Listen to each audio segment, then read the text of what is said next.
My husband is in the Army. I'm in active duty E6.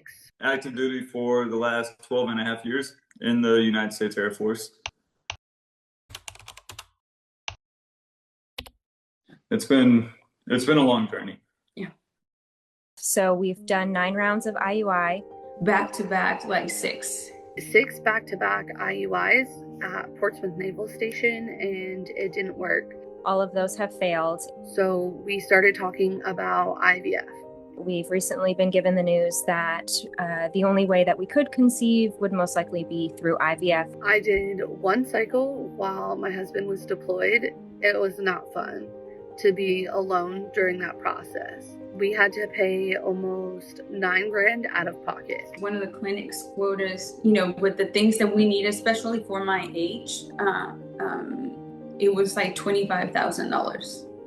And I was telling my husband, I was like, Kyle, it's no way we're gonna afford this. Kids are expensive, so to fork up that amount of money prior to is kind of mind-blowing.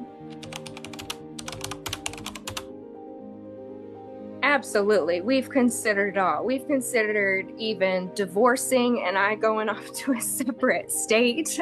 We have tried everything. And when it comes down to it, essentially we're breaking up our family to try to create a family, which blows our minds. It's crazy to think that the military preaches how, they invest in families and things of that nature. They really promote that stuff.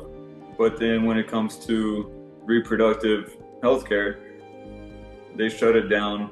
I want to be a mom and a Navy sailor, but at this point, I feel like I have to make a decision on being a mom or being a Navy sailor. It's a lot of anxiety because all I know is being in the military. I joined right out of high school, so it's always been Navy, Navy, Navy for me. And now my husband's also in the Navy. No one in the military across the branches should have to be so stressed over something I feel like is so seemingly simple. My husband loves what he does. He's really good at what he does. And, it comes with its hardships, but we both made the decision that he would do his 20 years. And unfortunately, I think we didn't anticipate this being as hard as it was. And I don't think we understood how little TRICARE recognizes infertility. This is a big issue. It's not just, us as a couple. Part of me just wants to beg and plead to have some coverage here. I am not the type of person to reach out to say anything.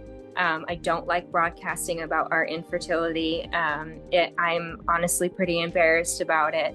And my husband is not someone who wants to boast about it either. So reaching out about this is really big for us. And I really hope that this does make a change. My husband who does serve our country, we are not able to have that American dream and have that family without IVF. Don't suffer in silence. There's a lot of us that suffer and struggle with this issue.